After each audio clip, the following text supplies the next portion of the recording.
Oh my goodness. Oh my word. A lot is going on here, people. Welcome. Welcome. If you're new to my YouTube channel, I welcome you. This is Ifoma Ookoli, and I hope this meets you well. So, okay, today is going to be a good one. I think it's going to be a good one because this is an important topic. And thank you for all my subscribers. Thank you for coming back, always watching, clicking the like button and sharing the videos, as they're helpful, to you. So I have notes. As usual, I like my notes, so I can talk properly. Okay, so I'm going to be looking at my notes from time to time. And today I'm going to be talking about unusual courting or dating tips. When you're focused on marriage, you're focused on dating and courting towards marriage. This will help. And they're unusual. Okay, so where did this even come from? I'd say the other day I was watching Pastor Mildred Okonkwo. Many of us will know Pastor Mildred Okonkwo and Pastor Kingsley Okonkwo. And, she was just talking about her experience, and she touched on a point and on some really, important points. But basically, her story goes like this. She was in a relationship for 5 years, and eventually they had to cut it off, and in those 5 years, the main thing really, was that, they were just dating. They had no rules, like, really, they just liked each other. They just knew each other, and then they started developing feelings for each other, and eventually decided they were going to get, married. He asked her to marry, and she said yes. They've had feelings for each other for a while, And basically, as a child of God, she went to God in prayers and she asked, what is this? Am I doing the right thing? She had to ask from God if she was doing the right thing, And I got a lot out of her, out of what she said. Lots of people are, getting together and getting married, and they're not really talking about the what's important, what should be important to both of us. They're not really talking about that. They're all about feelings and how does she look, how does he look, and is he giving me money, or is she good, is he or she good in beds or whatever. Yeah, that shouldn't even be that shouldn't even be like, that should is part of but marriage, but like that's not all marriage is about. In fact, okay, anyways, let me get off that point for now. We're going to get into that much later. Okay, so basically, unusual courting or dating tips that lead up to marriage. I have 5 points. Okay, these tips will not necessarily work for everybody, okay, but they have worked for many more people than they've not worked, so they've worked more than not. Okay, number 1, before marriage, in the dating stage, okay, you should be friends with as many of the opposite sex as possible. Hear me, I said friends, friends, not friends with benefits, not friends who are exchanging fluids, okay, not friends who are exchanging money for benefits. Just be friends. You can hang out with the person, you talk, you have many friends, just like having many friends. But with the opposite sex, if you're a male, have friends that are female. If you're a female, have friends that are male. Because just friends, again, let me buttress this fact, just what? Friends. Okay, people that you talk to, people that you're friends with. Okay, that's number 1.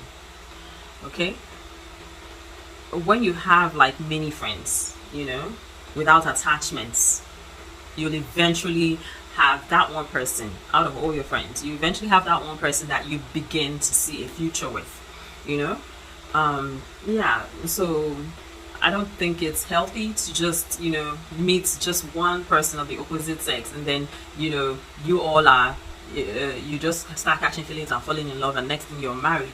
You never had a chance, I don't know, to be friends with other people, or to hear from other people, or to talk to other people. You just had that one encounter, that one person, and I guess it happens to some people, but it will be better to, be friends with a lot of people in your sphere, in, wherever you work, wherever you go to school, talk to people, you know, interact with people, be friends, be a friend. Okay. Number two, when you identify that person that you see a future with, identify the person that you are comfortable with, you see a future with, stay celibate. Yes, I said it. Stay celibate. Okay? This is not a time, because you found somebody that you've connected with, you're in love with this person. It's not the time to start, doing the do, and not, just allowing hormones to take over and attraction to take over. No. Stay celibate. Do not get intimate with each other. This is not the time for that. Okay? What is it time for them? Okay? I think I'll tell you. Of course, I'm going to tell you. Okay? I was going to tell you anyway. Okay? So, now that was the Black American thing coming out. Okay? No, seriously, though? Seriously. Okay? So, seriously, when you identify the one, stay celibate. Okay? Next, don't exchange the do. Don't exchange money. Like, this is the point where you don't exchange all these things, so that your judgment will not be clouded. Okay? Because the moment you begin to exchange intimacy, you begin to exchange money, hormones start to take over. You start to set up an idol of that person in your head, without actually really getting to know the person and their principles and what they are about. Okay, so that leads me to point number 3. Okay, point number 3. Okay, point number 3. Early enough, once you start developing feelings for somebody and you feel like you see a future with that person, in this part of the world, we have something called sickle cell anemia that affects a lot of children. Okay, so in this part of the world, we are advised to marry partners who were most likely to not produce children with sickle cell anemia. Okay, but early enough, we're advised to check with your partner that you're about to make a commitment with. Is your partner AS? Are you both AS? Do you both have the AS genotype? Okay, because two people who have the AS genotype are discouraged from getting married to each other, because if the male has the AS genotype and the female has an AS genotype, there's a possibility of the S of the other person connecting with the S of the other person, and then you get a child with SS genotype, and that's sickle cell anemia. And then there's also the SC genotype, which two people can produce in a child. So yes, that's not good either. So there are many different types like that, and so we do have to check the genotypes, check the health compatibility of your partner to be many people who are Christians, they have come out to say that, okay, you know what, and a lot of people have had these experiences, that they prayed together, they had faith, because they already gone long into the relationship, and then a lot of believers believe that, okay, hey, she's the one for me, he's the one for me, and we want to get married. Okay, but then their genotypes are AS or ACAS or something like that, and still they go ahead to get married. And some many people have said that, oh, in the end it didn't affect, like, they prayed and had faith, and it did not affect any of their children. None of their children developed or was born with the sickle cell disease, you know. So that is purely by faith and prayer and everything. Some people have had that testimony. Some couples have had that testimony. Now, moving on to point number 4. Point number 4. Basically, are you going in the same direction? Do you see yourselves moving in the same direction? Do you agree on the same points? Do your goals and your principles align? You know, your future goals, do you want to have the same amount of children, or in the same ballpark or region of the same amount of children? Okay, do you all think, you know, going to church or going to mosque together is, you know, important? What does she think? What does he think? Do your religions, your faith, your faith, do they align? Are you both willing to go the same way with each other? That's very important. Okay, that's so important. While you've developed feelings, you've seen this person in your future, it's now time to start asking the deep questions. Okay, have deep conversations of your goals and your principles about the future. That's so important. Are we going in the same direction? It's so important.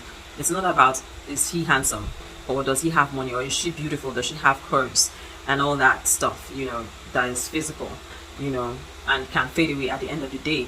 At the end of the day, marriage is about deep values, going in the same direction. You know, it's about children. Okay, it's about religion, it's about faith, it's about beliefs, it's about goals and principles in life. So, and what you all want to achieve out of life. So if somebody is going all the way to South Africa and the other person is going all the way to North America, like, your values are going in those different directions and don't even meet, then there will be a problem in future. So that's the reason why in the dating stage, in the courtship stage that's going to lead to marriage, you have to focus on talking about principles and on where you're going as people, or what your visions are, what your dreams are for the future. So to know that you all align, and to know what your deal breakers are. Like, you know, this is a complete no-no for me, and this, you know, discuss what are your pet peeves, what are the things that you cannot absolutely stand, you cannot absolutely live with in someone. So you do have to discuss these things, and observe also. You have to observe. Yes, somebody might be saying something, and then what they're saying is not really aligning with what they're doing, maybe because they don't want to lose the other partner, you know. So, but let it be honest conversations, because marriage is for a lifetime. You cannot start on the basis of deceit.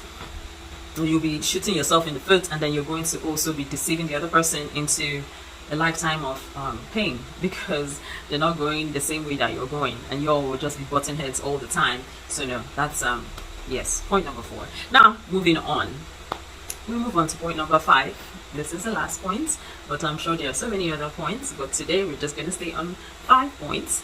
The God factor. The God factor is so important. Especially you're a believer, you're a Christian. Christians, we are known that to you know, in our scripture it says that, you know, we can be personable, have a relationship with God. We can speak to God, and God will speak back to us with either signs, or with, you know, him speaking to us in our hearts, you know, or through the Bible. When we go to read the Bible, some way God speaks to a Christian or somebody who is a believer, who asks him for signs. So now we need to ask God and pray, okay, for him to show us who the right person for our lives will be. Who's the right person? That's what we need to talk to God about. We need to ask him, and prayerfully listen for the answers. He will show you. He will absolutely show you who, you know, if you ask him, you know, be serious about it. You know, don't just be like, you know, yeah, whatever, God, who am I supposed to marry? No. Be serious about it, and listen, and be willing to make a change if God says no. Be willing to let go of what you're holding on to, because what God has for you is so much better than holding on to what is not for you at the end of the day. You know, I know, and I hope most of these will help. And there are many things that when we hear, we're like, can I even do this? Is this thing achievable? You know what? anything that you set your mind to do, you can absolutely do it. It is achievable. If you think it, you can do it. If you believe it, you can achieve it. So these are my 5 unusual, maybe some are usual, some maybe not, but these are things that I don't think people talk enough about, and we do need to talk about these things, because lots of what I see about dating and courtship, maybe in the past, maybe this is changing. It was more of, is she fine? Does she have big this and big that, and does he have a big bank account, and does he have 6 packs or whatever? At the end of the day, when you get married and you're facing life together without asking the most important questions or doing the research or praying, then you know that you will know that these things are absolutely important. All right, I hope this was helpful. If this is helpful, click the like button, share, and do subscribe. Click the subscribe button. It's somewhere here, somewhere. Just click the subscribe button and the bell notification to always let you know when new videos come out on the channel. And this again is Ifoma Ookoli, and thank you for watching, and do come back next time for more videos. All right, y'all, take care. God bless y'all. Bye.